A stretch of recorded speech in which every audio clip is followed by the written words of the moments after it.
Hello everyone and welcome. Today we're going to talk about something very exciting, the future.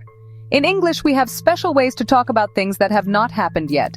Thinking about tomorrow, next week, or even next year requires using what we call future tenses. It might sound a little complicated at first, but I promise it's easier than you think. We will go through it step by step together. Think of these tenses as different tools in your language toolbox. Each one helps you describe a future event in a specific way, making your English sound more natural and precise. Let's start with the basics. The future is all about plans, predictions, and possibilities. Will you travel next summer? Are you going to meet your friends this weekend? What will you be doing at this time tomorrow? All of these questions use future tenses. English gives us several ways to express these ideas, and today we will focus on 4 main ones. We will explore the simple future, the future continuous, the future perfect, and the future perfect continuous. By the end of our lesson, you will feel much more confident talking about all your future adventures and plans. Imagine you are planning a party. You need to think about who will come, what food you will serve, and what time it will start. All of this planning involves thinking and talking about the future. The tenses we use help us communicate these plans clearly to others. For example, saying I will buy the cake is different from saying I will be buying the cake. The first is a simple decision, while the second describes an action in progress at a future time. Understanding these small differences is the key to mastering future tenses in English. So get ready to look ahead. Our journey into the future starts now. We will break down each tense with simple explanations and clear examples that you can use in your everyday conversations. My goal is to make this topic feel simple and useful for you. We will take our time, and you can always pause and review if you need to. By learning these forms, you are not just learning grammar rules, you are learning how to share your hopes, dreams, and plans with the world. Let's begin with the most common and simple way to talk about what is to come. First, let's look at the simple future tense. This is probably the one you hear the most. We use it to talk about things we decide to do at the moment of speaking or to make predictions about the future. The structure is very easy. You just use the word will followed by a verb. For example, if your friend asks you to help them, you might say, "Sure, I will help you. You just made that decision." Or you might look at dark clouds in the sky and say, "I think it will rain soon." This is a prediction about what you believe is going to happen. Now let's move on to the future continuous tense. This tense is a bit more specific. We use it to talk about an action that will be in progress at a specific time in the future. Think about what you will be doing at 8 p.m. tonight. You can say, "Tonight at 8 p.m., I will be watching a movie." This means the action of watching the movie starts before 8 p.m. and continues through that time. It describes an ongoing activity, not just a single event. The structure for this will be plus the verb with an ing ending. Let's compare these two tenses. The simple future focuses on a future fact or a quick decision. I will call you tomorrow. This is a promise or a plan. The future continuous, however, paints a picture of an ongoing scene in the future.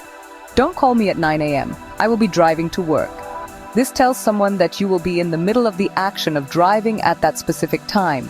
It helps us understand what will be happening around a certain point in the future, giving more context to our plans and schedules. So, when you want to make a simple statement or promise about the future, the simple future with will is your best friend. It is direct, easy, and very common.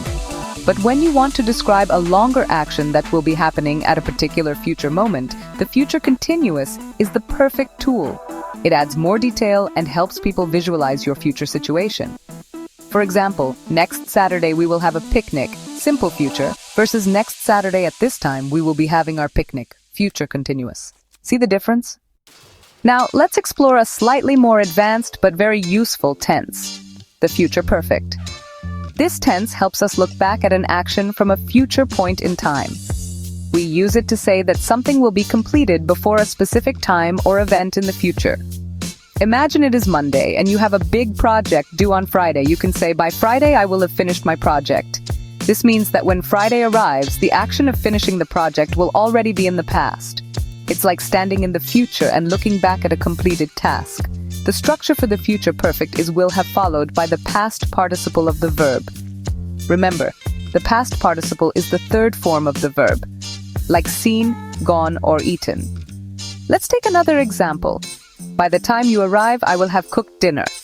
This sentence tells your friend that when they walk through the door, the cooking will be done. The dinner will be ready. This tense is fantastic for setting deadlines and showing that an action will be completed before another future event happens. Think about a real-life scenario. Perhaps you are saving money for a vacation. You could say, by December, I will have saved enough money for my trip to Spain. This connects your action of saving money to a future deadline, December. It communicates a goal that will be achieved by that point. It's not about the action happening in December. It's about the action being complete before or by December. This is very useful for talking about long-term goals and accomplishments that you are working towards right now. The key to understanding the future perfect is the phrase by or by the time. These phrases signal a deadline in the future. By next year, she will have graduated from university. By 10 p.m., the movie will have ended. In both cases, we are projecting ourselves into a future moment, next year, 10 p.m., and stating that an action will be complete. It's a powerful way to show the relationship between two future points in time, where one action is finished before the other one occurs. It helps us organize our future plans very clearly. Finally, let's talk about our last tense for today, the future perfect continuous. This one sounds complex, but it's just a small step from the future perfect. We use this tense to talk about how long an action will have been happening up to a certain point in the future. It emphasizes the duration of the activity. The structure is will have been plus the verb with an ing ending. For example, by the time my shift ends, I will have been working for 8 hours. This focuses on the length of the work, the full 8 hours. Let's look at another example to make it clearer. Imagine you are moving to a new city next month. You can say, next month, I will have been living in this apartment for 3 years. This sentence emphasizes the 3-year period of living in the apartment, which will be complete when you move. The future perfect continuous is great for talking about these long, continuous actions that lead up to a specific future moment. It answers the question, for how long will this have been happening? The main difference between the future perfect and the future perfect continuous is this focus on duration. The future perfect, I will have finished the book, highlights the completion of the task. The future perfect continuous, I will have been reading the book for 5 hours, highlights how long the activity has been going on.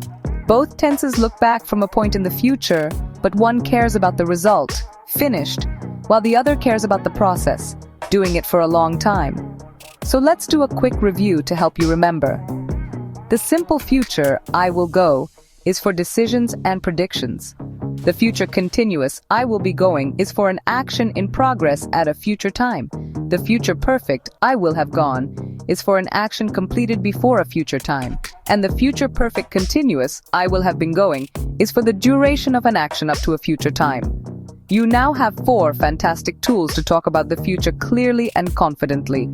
Practice using them, and soon they will feel completely natural.